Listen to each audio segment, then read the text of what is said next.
د الشورا مبارکه سوره چې د قرآن عظیم الشان 42مه سوره ده په مکې معظمې کې را نازله شوې ده. 53 مبارک آیاتونه لري. تلاوت او پښتو ترجمه یې له لومړي آیت څخه اورئ. بسم الله الرحمن الرحیم. د الله په نوم چې ډیر زیات مهربان پورا رحم لرونکی دی. حمیم عین سین قاف كذلك يوحي إليك وإلى الذين من قبلك الله العزيز الحكيم. حامیم عین سین قاف. په همدې ډول برلاسه او د حکمت خاوند خدای تا ته تل وحی کوي او له تا څخه مخکې تېر شوو پیغمبرانو ته وحی کړې ده. له ما في السماوات وما في الأرض وهو العلي العظيم. په اسمانونو او ځمکه کې چې هر څه دي د همغه دي هغه لوړ مرتبه او لوی دی. تكاد السماوات يتفطرن من فوقهن والملائكة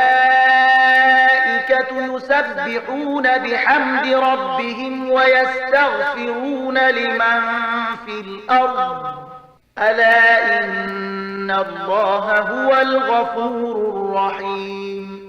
نږدې ده چې اسمانونه له پاسه وچوي را ولویږي پرښتې د خپل پروردګار له ثنا ستاینې سره د هغه تسبیح کوي او د ځمکې د اوسیدونکو په حق کې بخښنه غواړي.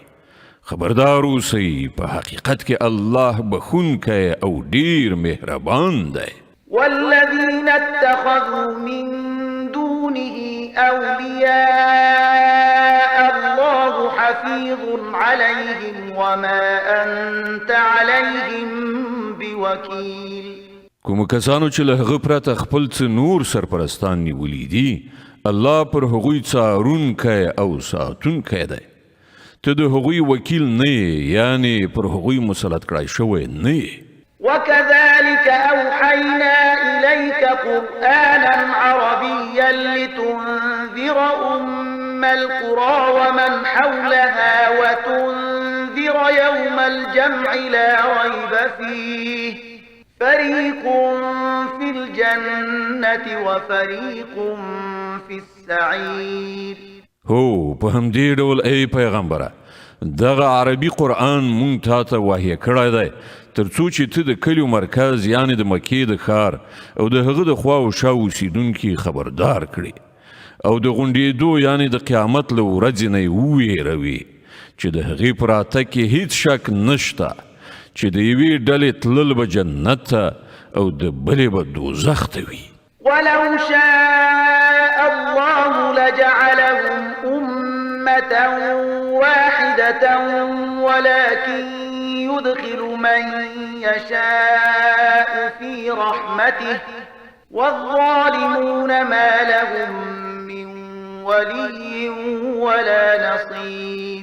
که الله غوښتي وای نو دوی ټول به یو امت ګرځولي وو خو د هغه چې چاته خوښه شي په خپل رحمت کې داخلوي او د ظالمانو نه څوک سرپرست شته نه مرستندوی. أم اتخذوا من دونه أولياء فالله هو الولي وهو يحيي الموتى وهو على كل شيء قدير. آیا دوی داسې ناپوهان دي چې دوی له هغه پرته نور اولیا یعنی کار جوړونکي نیولي دي؟ ولی کار جوړونکی خو الله دی هماغه مړي ژوندي کوي او هغه په هر شي باندې قادر دی. وما اختلفتم فيه من شيء فحكمه إلى الله ذلكم الله ربي عليه توكلت وإليه أنيب. په هر چاره کې چې ستاسو ترمنځ اختلاف وي د هغه فیصله کول د الله وظیفه ده. هماغه الله زما پروردګار دی پر همغه باندې ما توکل وکړ او د همغه لوري ته زه رجوع کوم. فاطر السماوات والأرض جعل لكم من أنفسكم أزواجا ومن الأنعام أزواجا يذرأكم فيه ليس كمثله شيء وهو السميع البصير. د آسمانونو او ځمکې پیدا کوونکی چې ستاسې له خپل جنس څخه یې ستاسې لپاره جوړې پیدا کړې او همداسې په څارویو او ځناورو کې هم د همغو هم جنس جوړې پیدا کړې او په دې توګه هغه ستاسې زوزات خوروي. د کائناتو هیڅ شی هغه ته ورته څیرمن نشته. هغه د هر څه اوریدونکی او لیدونکی دی. له مقاليد السماوات والأرض يبسط الرزق لمن يشاء ويقدر إنه بكل شيء عليم. د آسمانونو او ځمکې د خزانو کلیګانې له همغه سره دي.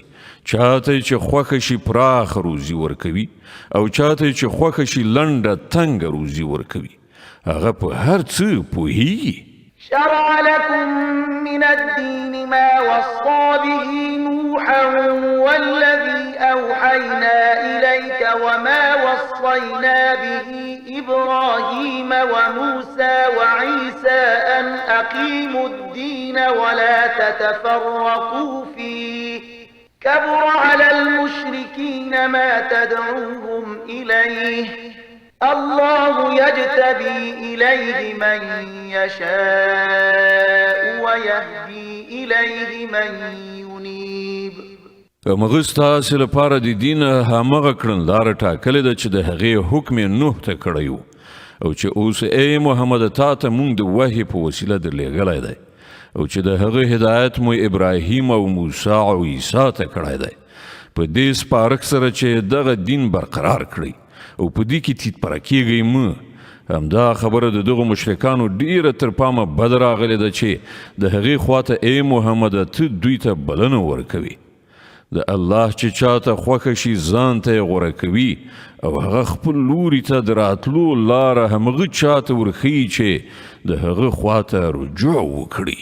وما تفرقوا إلا من بعد ما جاءهم العلم بغيا بينهم ولولا كلمة سبقت من ربك إلى أجل مسمى لقضي بينهم وإن الذين أورثوا الكتاب من بعدهم لفي شك منه مريب. په خلکو کې چې کومه تفریقه راغله هغه له دې وروسته راغله چې هغو ته علم راغلی او په دې اساس راغله چې هغوی په خپل منځ کې یو پر بل باندې تیری کول غوښتل. که ستا پروردګار د مخه دا نه وی ویلي چې تر یوې ټاکلې نیټې پورې د فیصله وځنډولی شي نو د دوی پریکړه به صادره کړای شوې وه او حقیقت دا دی چې له پخوانیو نه وروسته چې کوم کسان د کتاب وارثان وګرځول شول هغوی د هغه له پلوه په لوی اندېښناک شک کې غورځېدلي دي. فلذلك فادع واستقم كما أمرت ولا تتبع أهواءهم وقل آمنت بما أنزل الله من كتاب وأمرت لأعدل بينكم الله ربنا وربكم لنا أعمالنا ولكم أعمالكم لا حجة بيننا وبينكم الله يجمع بيننا وإليه المصير. نو له دې کبله دوی د اسلام دین ته راوبوله لکه څنګه چې تا ته حکم شوی دی پر هغه باندې کلک ثابت اوسه او د دوی په غوښتنو پسې مزه او دوی ته ووایه چې الله چې هر کتاب نازل کړی دی ما پر هغه باندې ایمان راوړ. ما ته امر شوی دی چې زه ستاسې په منځ کې عدل وکړم. همغه الله زموږ پروردګار هم دی او ستاسې پروردګار هم.